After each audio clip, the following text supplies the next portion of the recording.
Je suis désolé, mes amis. I just woke up. It's 3 p.m. in the afternoon here on the Pacific Coast, which means it's 6 p.m. in Montreal, which means I am very, very late. Sorry, I was reading Kaguya-sama last night. Alexander Romanov has just signed a contract. Well, not just. He did it 9 hours ago, but he actually signed the contract a little bit after when I went to bed. So that is a very interesting little piece of news that we can definitely look forward to and definitely analyze as something that I think everybody in Montreal should be very, very excited for. Alexander Romanov is the Montreal Canadiens' second-round prospect from the 2018 NHL Entry Draft, and it's been documented everywhere that everybody is going to be super excited to see this guy on the ice. Now, in fact, I wanted to turn your attention to the article that Eric Engels posted a little bit earlier today. Canadiens Romanov comparable to Kings Doughty, says an Eastern Conference executive. The first tweet in the article goes over how the Destroyer nickname was a misinformation and how instead the Montreal Canadiens management actually refer to Romanov as the Assassin because he kills all plays. The Sportsnet tweet that is quoted in the tweet also says that if the 2020 season resumes, it's possible that Romanov could suit up on the Montreal Canadiens' bottom defensive pair. But his potential, according to one NHL executive, is much higher than that. Which means that now we are in a position where it's finally time to see the benefits that we will receive after waiting so long and watching from the sidelines this Montreal Canadiens prospect and now player. To me, if the team ends up making the playoffs, because there is going to be that 24-team playoff proposal that everybody is saying is going to happen, then we could legitimately see Romanov in playoff action for the Montreal Canadiens as soon as in the next few months. That's crazy. And it will show to us just what exactly Romanov is capable at the top level in the world.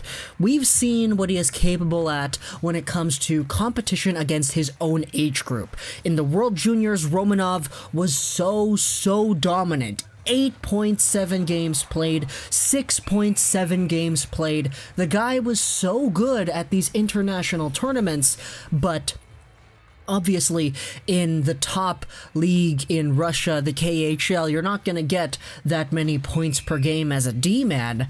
So even though his points per game isn't something that a lot of people are super excited about, the sheer fact that this guy was out here playing top 4 minutes, playing top minutes, and being a very reliable defender in the top league in Russia for one of the top teams as a 19, 20-year-old is so exciting.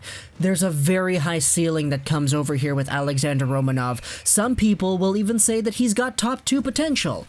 This article that we are pulling from says that he is comparable to Drew freaking Doughty.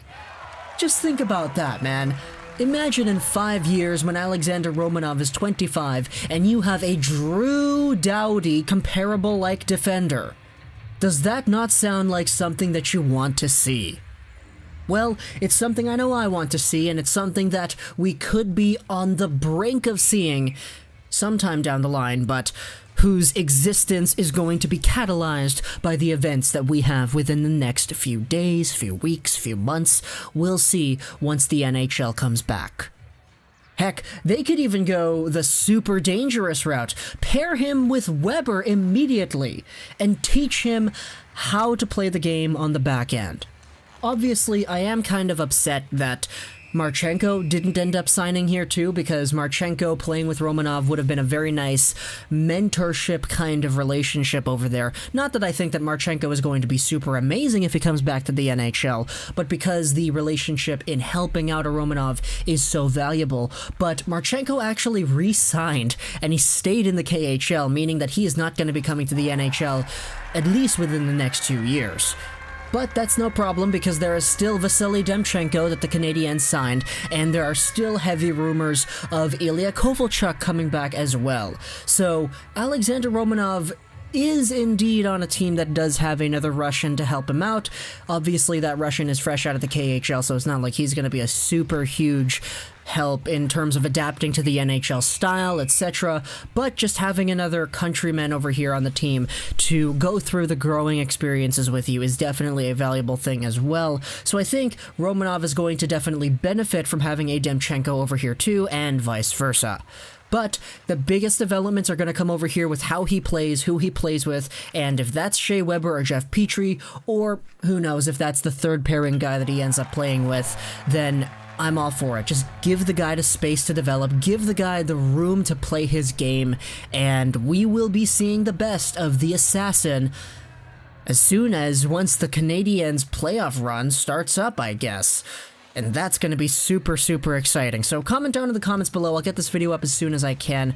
What do you think about Alexander Romanov, and are you happy with this signing? I hope you enjoyed this video. So that's Ross99, and bye.